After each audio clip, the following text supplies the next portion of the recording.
Hmm. Bismillah. Halo, assalamualaikum. Ayo bilang sayang. Dari tadi kamu gangguin Umi terus. Dia bilangnya Umi. Kalau yang kecil-kecil baru lahir ini bilangnya Umi, bukan Mama. Dari tadi mamahnya lagi. Jadi di sini aku ada dua panggilan, Mama sama Umi. Ayo tuh gangguin Umi terus dari tadi. Apa tuh? Hai, halo, halo, halo. Apa kabar? Assalamualaikum, Aisyah. Jadi dia kalau kita mengajak bermain gangguin terus tuh. Tuh, mana tuh? Mana tuh? Halo, halo. Assalamualaikum, nama aku Ibel. Adanya si Cherry. Jadi kalau manggil tuh Cherry Bel. Kalau dipegang begini nggak mau. Dia maunya gangguin terus, ngegangguin. Nah, jadi lihat lagi caper kayak anak-anak aja sama. Cari perhatian. Halo, halo, assalamualaikum semuanya. Aku hari ini lagi gangguin si Umi. Ya, lagi gangguin. Jadi dia pingin apa ya, kawan sama kayak anak-anak. Jadi saya ada perhatian. Kok sibuk terus sih dari tadi? Aku gak diperhatiin gitu. Jadinya sama kayak anak-anak. Tapi aku ada gregetnya tuh. Kalau udah begini greget tuh. Tapi alhamdulillahnya ya. Jadi aku punya cerita. Jadi balita-balita di sini tuh seharusnya takut ya. Kalau melihat orang yang bercanda tuh seharusnya takut, tapi ini kebalikan. Jadi malah seneng gitu, malah alhamdulillah ya. Jadi di sini bagaimana niat kitanya dalam melakukan sesuatu, termasuk dalam kita berniat memakai nikab ya, terutama nikab.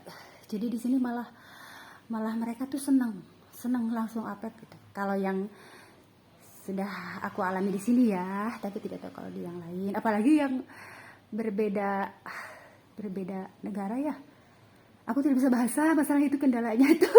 Waktu umrah juga cuma bisa bilang begini, come here please, cuma gitu doang, come here please. Dalam Masjidil Haram ya. Jadi ada seorang anak cowok balita 5 tahun ya. Nah dia pakai kain ihram kan, lucu banget. Ayahnya lagi sholat tahajud, terus dia lari-lari muter-muter gitu di belakang ayahnya. Terus aku bilang, ya Allah, aku pingin sekali ngerasain gendong anak laki-laki ya, anak laki-laki, karena aku tidak diberikan qadarullah seorang anak laki-laki ya. Terus jadi ketika aku lambaikan, sini sayang gitu, sini sama ibu gitu kan, kita bahas kan here gitu loh, kan here gitu. Terus dia langsung nurut, langsung duduk di pangkuan aku. Terus aku ajak berfoto kan, selfie yang ada di foto-foto umrah aku tuh. Nah kalau aku lihat ya, dia itu dari, kalau nggak dari apa ya, India ya, ke India apa Arab ya, pokoknya tapi ada unsur Indianya ya. Kalau ada kalung, biasanya kalau ada kalung di leher ya, kalung di leher hitam itu dari sana ya, dari India. Makanya aku berdoa mudah-mudahan dia itu sehat, panjang umur, karena sudah berapa tahun ya, 7 tahun, udah mau 7 tahun. Berarti waktu sama aku itu dia umur 5 tahun, 7.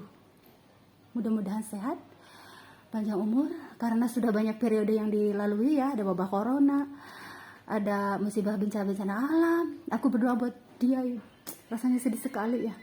Aku mendoakan pada semua yang aku temui di sana, aku tegur, aku sapa dengan kasih sayang ya tentunya. Mudah-mudahan pada sehat, ibu semua juga semua sehat ya. Jadi aku mendoakan dia juga agar sukses ya, sukses dalam sekolahnya. 7 sama 5, 7 tahun, berarti 12 tahun. Bener gak sih? 7 sama 5, kira-kira 5 tahun lah, 7-12 tahun. Mudah-mudahan beliau kelihatannya seumuran anak aku, SMP kayaknya deh, sekarang udah SMP. Mudah-mudahan masih sehat beliau itu ya. Beliau sama dia ya, beliau itu ayahnya sama dia. Jadi dia dibawa umroh, aku tuh Itu salah satu keinginan aku. Jadi umrah bersama keluarga, dan aku hanya bisa melihatin, ya Allah. Jadi Allah tuh tahu ya keinginan aku. Jadi waktu itu aku sempat meminta ingin umrah bersama keluarga ya. Nah, qadarullah malah aku yang diutus sendiri, dan aku yang dipanggil sendirian waktu itu. Ya, ternyata kalau aku membawa keluarga akan lebih repot, mungkin akan lebih repot ya, karena ini tandanya sudah akhir zaman. Umur 2018 aku tuh akhir zaman, banyak kejadian-kejadian besar yang dialami, dan itu sangat berbahaya bagi sebagian keluarga aku kali ya, karena itu ujian sebenarnya buat aku, bukan buat mereka. Jadi ujian yang terjadi di tahun 2018 waktu umrah itu adalah ujian untuk aku. Itu di sini untuk aku lebih meningkatkan diri, lebih dekat dengan Allah, dengan dengan kemampuan yang aku miliki ya. Kalau dari segi ibadah aku memang kurang gitu ya, mungkin dari segi yang lainnya, dan aku berusaha melakukan semampu aku gitu. Allah tuh maha tahu ya, apapun kelemahan aku ya, kelemahan fisik aku, dan Allah itu selalu mempermudah. Allah itu lebih sayang, lebih menyayangi kita, lebih dari diri sendiri gitu. Bisa menyayangi kita itu lebih dari diri kita sendiri gitu. Jadinya kita selalu harus berprasangka baik ya. Seperti begini, aku kan tidak mau masuk YouTube gitu ya, tetapi di sini Allah menuntun aku untuk masuk YouTube, berarti punya tujuan-tujuan tertentu, dan aku qadarullah diberikan, jangan salah paham ya, semuanya karena aku tuh tujuannya baik, untuk selalu hablum minanas, ukuah dengan memperlihatkan keindahan aku dalam berhijrah ya. Hijrah itu bermacam-macam, dari perbuatan aku masih jauh dari sempurna, masih harus banyak hal yang harus aku perbaiki. Tetapi di sini aku ingin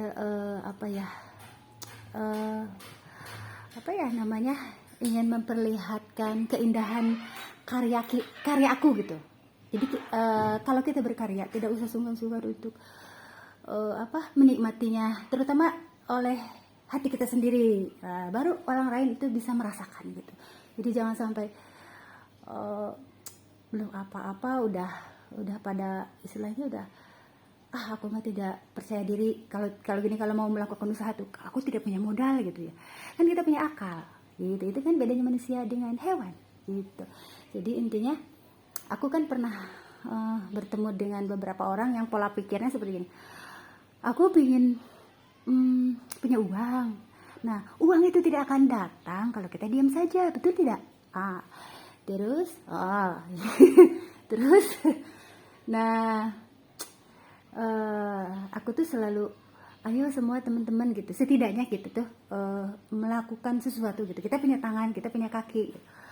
Jadi intinya, contoh kecilnya, for example, ketika wabah corona kan kita diam di rumah.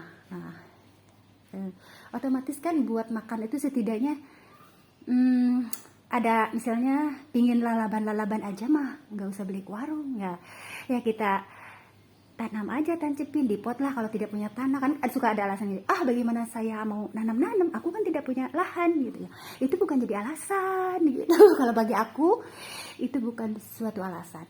Kita punya pot-pot bekas dari galon, kita bisa beli pupuk. Kalau tidak punya tanah ya, kita bisa beli, sisihin lah pupuk 5.000, terus kita nanam kangkung lah, bayam lah. Kalau aku kebetulan deket ke pinggiran kali sama kebun belakang dulu ya, yang banyak tanaman yang terbengkalai. Jadi aku membudayakan pemanfaatan dari limbah, maksudnya gitu loh, dari yang dibuang-buangin itu loh, batang singkong yang dibuangin, terus aku ambilin terus ditancapin, akhirnya berbentuk kebun deh. Jadi itu ceritanya. Jadi setelah aku olah lahan itu, sebenarnya aku sepulang umroh itu digerakkan untuk memegang itu, memegang apa tuh? Jangan salah, memegang apa tuh? Digangguin terus. Lihat yang beda. Jadinya aku qadarullah dikuatkan sama Allah untuk memegang cangkul, pemirsa. Tuh lihat. Deh dari tadi gangguin gitu. Jadi untuk memegang cangkul, jangan gigitin adek. Ya. Jadi untuk memegang cangkul, terus aku buk-bak teh 2 lahan waktu itu tuh, 2 lahan yang terbengkalai di belakang tuh ya, karena masih apa ya, masih apalah kalau dibilang mah, masih dipakai untuk pembuangan sampah dulu tuh ya. No, Allah qadarullah simsalabim ada kadabra ya, suatu amazing keajaiban. Aku seseorang yang percaya dengan keajaiban, dan itu terjadi. Tenaga aku dikuatkan. Aku kan habis pos operasi histerektomi ya. Jadi semua lahan itu 2 kapling itu aku berusaha garap tuh, digarap. Garap lahan. Jadi aku apa ya, maksudnya dirapiin ya. Terus aku ke kali kan tuh, ke pinggir kali.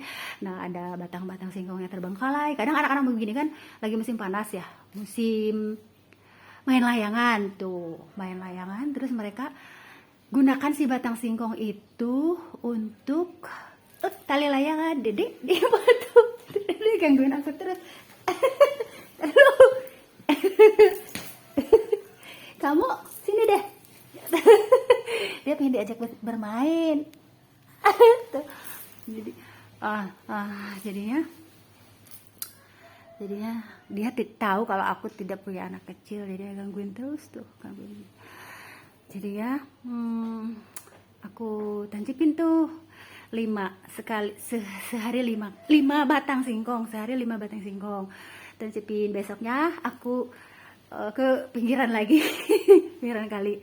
Ceritanya tidak memakai modal. Jadi intinya aku punya 2 kapling kebun itu tidak mengeluarkan uang sama sekali, hanya mengeluarkan tenaga dan kemauan. Itu waktu wabah corona ya. Sayang, kamu tuh diam. Aduh. Halo, assalamualaikum. Nama aku Ibel. Terus adik aku Cherry, kalau dipanggil ama mama atau ama Umi, Cherry Bel. Cherry Bel. Jadi, kan aku deket kolam ya, Empang. Jadi setiap pagi aku tuh siramin terus si batang-batang singkong itu dengan tujuan apa ya, menolong mereka agar bisa tumbuh subur gitu ya. Dan alhamdulillah subur luar biasa. Terus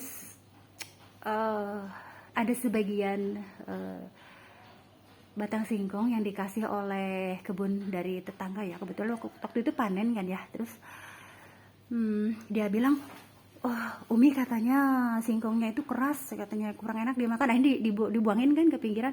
Aku ambil tuh, kata saya sayang banget. Jadi aku mengambil limbah dari sisa kebun yang habis panennya kan tidak ditanam lagi, dia nanam jenis singkong yang lain, kan sayang gitu. Nah setelah aku tanam di maksudnya di tanah belakang, aku punya niat ya, bismillah gitu ya. Aku ingin memberikan keberkahan kepada lingkungan ya, jadinya pada tetangga gitu. Kamu tumbuh subur ya. Tapi intinya begini, kenapa batang singkong itu bisa tidak subur ya? Karena mereka pertama tumbuh di kebun yang jauh dari perairan, maksudnya nggak pernah ditengok gitu. Kalau aku kan di belakang, halaman belakang, jadi otomatis tiap pagi aku siramin pakai air dari empang. Di situ hasilnya luar biasa, besar. Satu singkong tuh ada yang segede paha, sampai aku kelelep ya, kebingungan aku nih gimana yang gede-gede, sampai ya Allah, Umi itu kok gede-gede banget. Aku bingung ya mau diapain, akhirnya dibagiin sama aku. Itu kebingungan. Kalau yang dari segi komersial mah mungkin ya, aku mau jual atau gimana ya, aku teruskan kembali. Akhirnya mungkin dari niat awalnya kan aku menolong si singkong itu, terus singkong itu lebih senang kalau kalau dia itu bagiin aja gitu, bagiin Umi gitu di sini. Jadi aku harus membagikan dari hasil-hasil yang aku tanam gitu, karena apa ya, sama kayak baju kayaknya. Jadi ceritanya tuh begini, baju aku itu kebanyakan di sini ya, kalau di sini tuh dipakai buat berbagi ya, hasil karya aku tuh. Jadi di sini kalau ada yang pesanan itu bonus ya, karena aku kerja apa ya, kalau kita sampingan aja gitu ya, tidak buat semata-mata komersial usaha. Jadi jadinya kebanyakan buat dibagiin gitu ya, ada saudara yang kesini, ada Pak Guru, Bu Guru, sebagai tanda terima kasih aku, sebagai tanda syukuran aku masih sehat, masih bisa berkarya tuh Bu Guru, Pak Guru. Terus menghormati jasa-jasa beliau ya, karena bukan sekedar masih uang atau amplop, tapi ada, kalau kita mau ada kenang-kenangan buat dipakai gitu, karena kan setiap pertemuan ada perpisahan gitu loh. Jadinya aku tuh ingin putri aku memberikan cenderamata gitu. Dan alhamdulillah kemarin ada salah satu karya dari ya atas nama itulah anakku buat Pak Gurunya gitu. Jadi aku bikin kan atas nama dia. Aku lagi mengajarkan bagaimana hidup mandiri, karena ke depan ini keadaan kita akan lebih repot, betul tidak? Di sini bagaimana caranya kita bisa bertahan hidup. Kenapa seperti itu? Karena alam sudah mulai kurang bersahabat, betul tidak? Betul tidak? Betul tidak?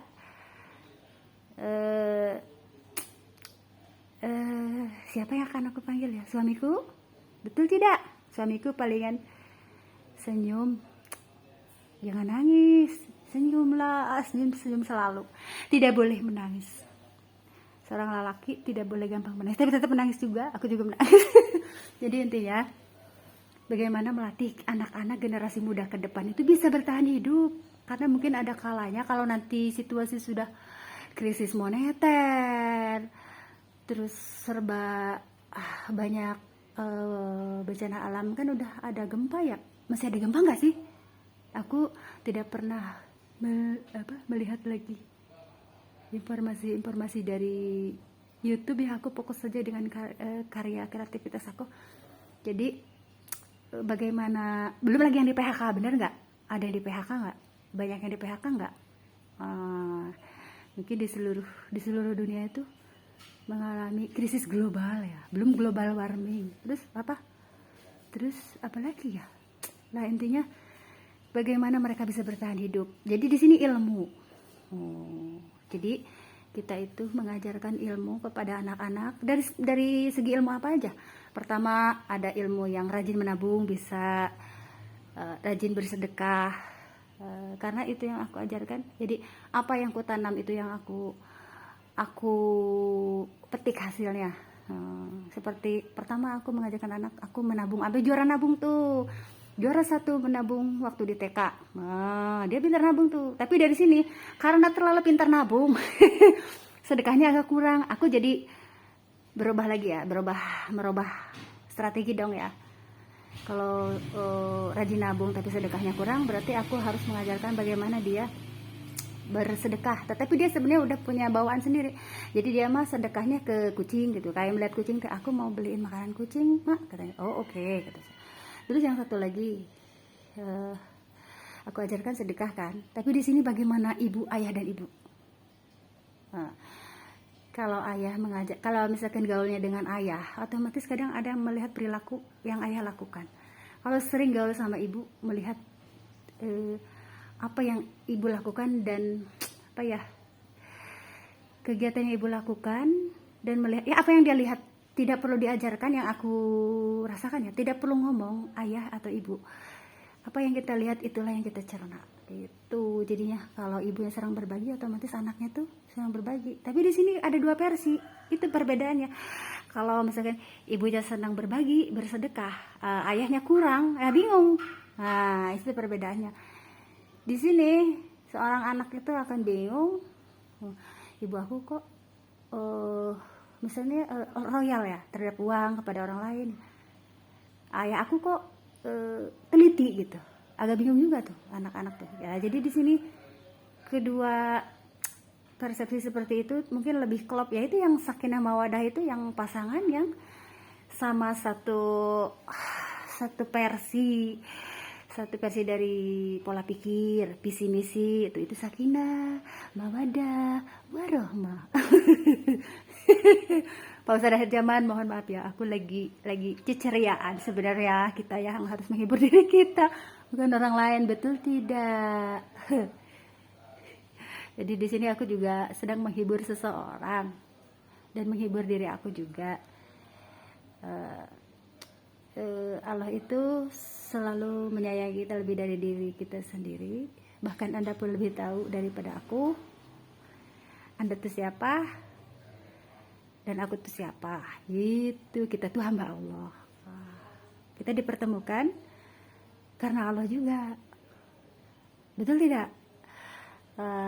Segala yang terjadi sama kita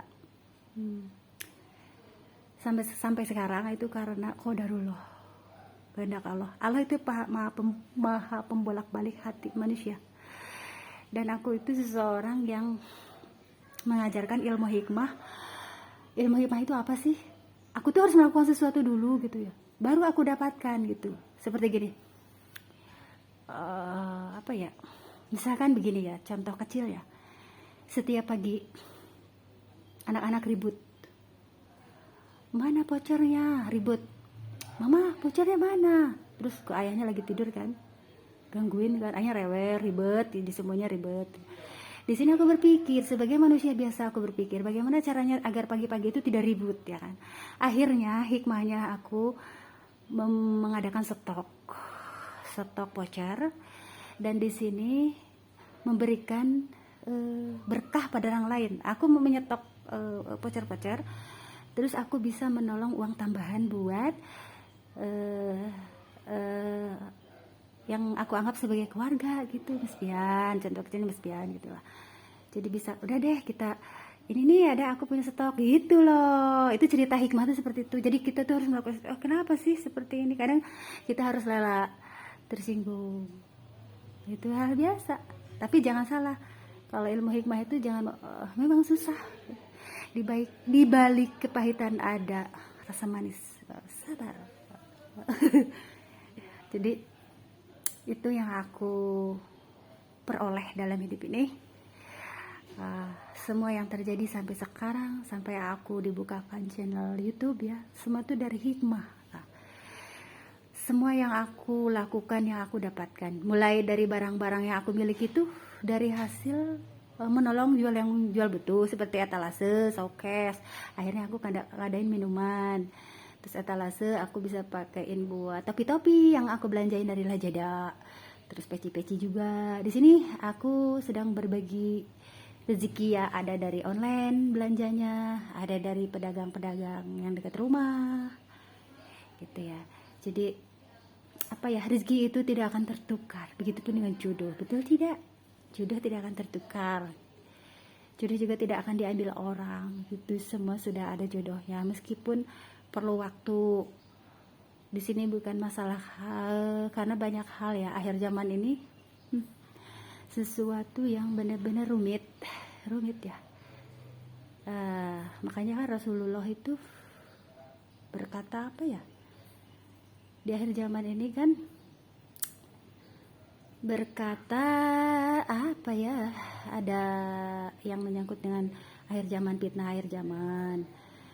Terus ada kata-kata yang tinggallah kamu di tempat yang ada pohon kurmanya, tuh yang teraman katanya. Cari pohon kurma di mana akhir zaman.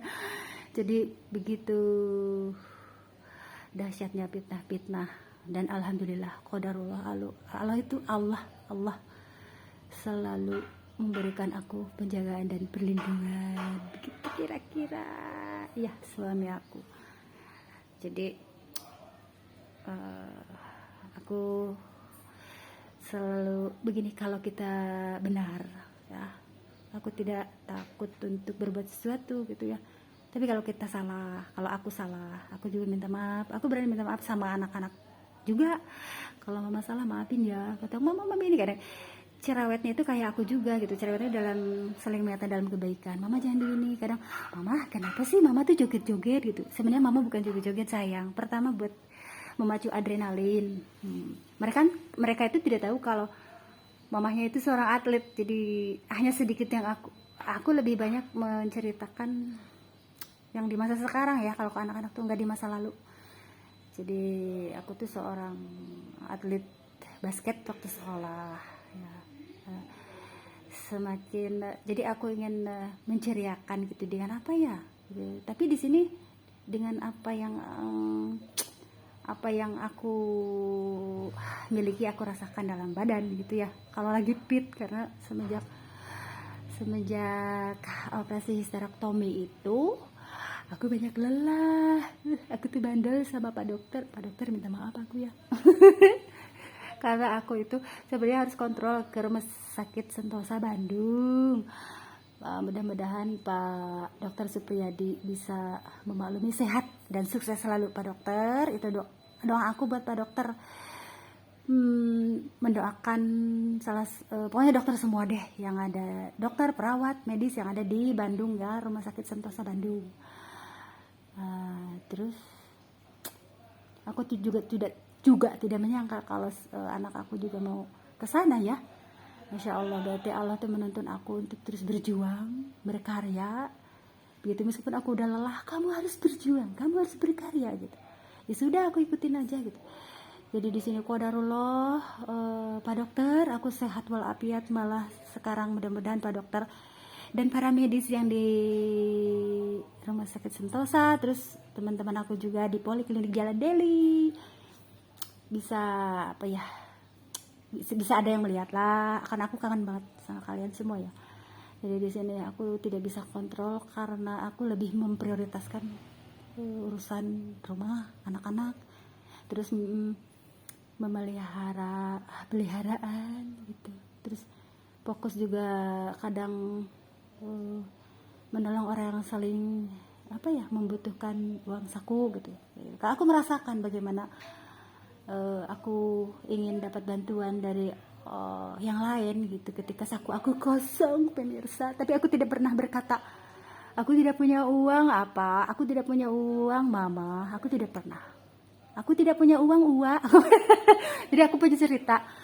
Jadi tahun 2020 aku kan pulang tuh sampai 2 bulan. Ada apa tuh 2 bulan? Jadinya di sana itu Pangeran Pajak tuh tuh kan Pangeran Pajak. Oh, mohon maaf lahir batin. Aku terlontar ya. Mudah-mudahan beliau sama keluarga besar ya, beserta putra putrinya sehat walafiat selalu, itu yang aku doakan selalu. Karena aku berangkat umrohnya melalui pesawat Etihad. Luar biasa. Etihad itu pesawat yang benar-benar wah gitu. Bagi aku kan pertama kali ya, untuk tujuan baik, menghadap ke Baitullah Allah yang memakai Etihad sampai ke Madinah tuh luar biasa. Jadi di situ jadinya aku sempat bolak-balik ya nginep di rumah Uwa. Terus Uwa kok bilang, Neng, kamu punya uang nggak? Punya, Uwa. Padahal aku lagi kehabisan bekal ya waktu itu. Punya. Pas aku masih bolak-balik ke rumah kan, ternyata aku punya stok baju-baju ya. Terus aku tawarkan ke para tetangga yang sudah kayak keluarga sendiri. Wah, langsung alhamdulillah laku laris gitu tuh di situ. Ini aku berbagi pengajaran ya. Kalau sama orang tua itu jangan bilang tidak punya uang, telepon sebentar-sebentar telepon. Sebisa mungkin kita itu jangan membebankan dari urusan finansial ya. Di sini aku tuh selalu menghandle sendiri urusan aku, termasuk sekarang aku menghadapi masalah-masalah yang benar-benar rumet ya dalam pikiran aku, dan hanya aku yang merasakan, dan aku butuh waktu ya. Mungkin suatu hari nanti aku akan menjelaskan semuanya gitu. udah semuanya gitu. Karena aku juga menginginkan reuni keluarga. Aku sangat menginginkan reuni keluarga karena tuh aku itu sangat menyayangi seluruh keluarga aku. Kalau orang lain saja aku bantu. Kalau apa ya? Kalau yang lain aja berbagi, apalagi saudara-saudaraku gitu. Saudaraku tuh cuman hanya beberapa.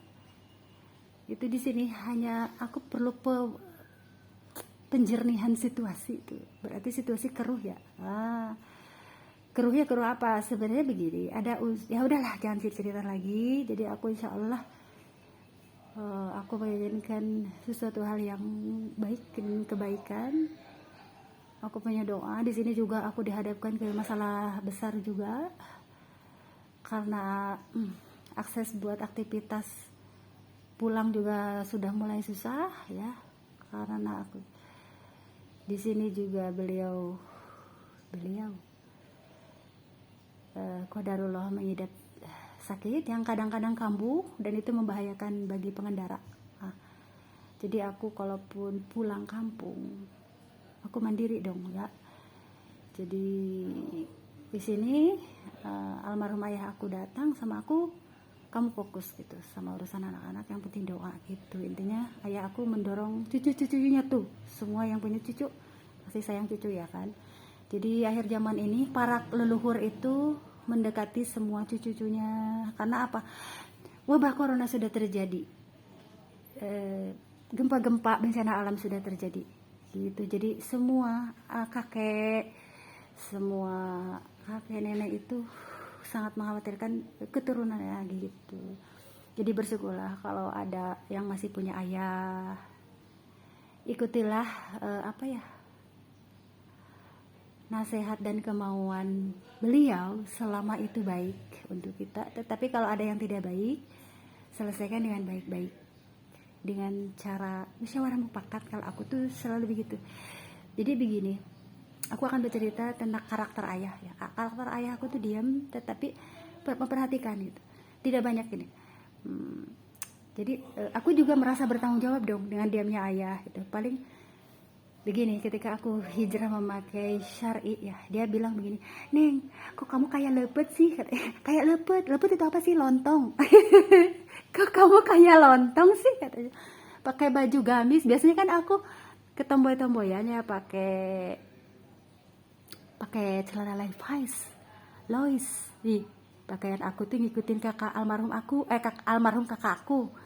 Ya, almarhum Dani Sundani itu kakak aku. Idola aku tuh kakak aku tuh. Idola aku.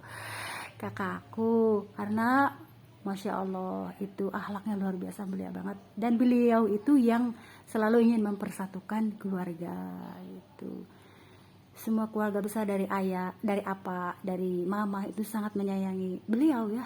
Itulah anak soleh. Dan sini aku harus melakukan sesuatu di masa depan, entah apa ya. Pokoknya aku harus, Jadi di sini Jadi aku itu orangnya kalau kita mah demi kebaikan kamu masuk kaper deh gitu. Tapi di sini ada unsur kok aku kayak setengah memaksa gitu. Sebenarnya bukan memaksa, ada kebaikan. Oke lah, aku turutin. Tapi kalau ada hal yang tidak sesuai, aku lebih baik berkata. Terus mungkin disimpan ya dalam hati, kok ada sesuatu hal yang tidak berkenan dengan ilmu yang aku dapatkan gitu. Aku berusaha untuk sabar sampai waktunya aku menemukan jati diri aku gitu. Maksudnya sesuai dengan apa yang aku mau gitu ya. Tapi beliau itu luar biasa, ayah yang hebat menurut aku tuh. Ayah yang luar biasa gitu, karena kegigihan beliau aku bisa mendapatkan lulusan D3 itu luar biasa bagi aku, karena kasih sayang ya. Aku tuh tidak pernah memanjakan aku dengan fasilitas, tidak pernah memanjakan aku dengan uang. Beliau tuh hanya begini, kamu mau apa Neng? Itu ada motor nganggur. Aku tidak mau Pak. Makanya ini bisa motor itu semenjak di Bekasi aja. Jadi semenjak aku ada akses ke sekolah gitu, antar jemput sekolah. Misalnya antar jemput juga ada pas satpam dulu, aku tidak berani gitu. Tapi sepulang umroh aku diberanikan, Masya Allah, itu keajaiban. Jadi kalau kata Allah mah, kalau aku sudah berkehendak, semudah membalikan telapak tangan gitu. Jadi hati yang tadinya apa ya, tidak suka jadi suka, jadi hati yang tadinya keras jadi lunak. Jadi intinya kita berarti mawas diri, memperbaiki diri, udah itu aja, nanti dengan sendirinya gitu. Itu ada doa kita di sana gitu ya. Jadi di sini aku tuh tidak sungkan untuk sharing sama apa aku gitu ya. Aku anak perempuan satu tapi paling deket, jadi kalau sharing tuh kayak laki-laki, jadi kita sering sharing tuh ya, pola pikir juga ke bawah beliau ya jadinya gitu. Kalau sharing tuh ini bagaimana, apalagi untuk mengantisipasi keadaan gitu ya. Jadi aku selalu melihat gerak-gerik beliau gitu. Jadi di situ kalau ada yang kurang berkenan atau salah, karena orang tua juga tidak selamanya benar, tidak selamanya salah gitu. Jadi saling memberikan masukan gitu. Dan ayah aku juga orangnya menerima ya, keras-keras gitu, kayak di pensiunan waktu akhir ini ya, sebelum sakit kan pensiun. Terus ada salah satu tetangga yang punya ilmu hitam lah ya. Terus ayah aku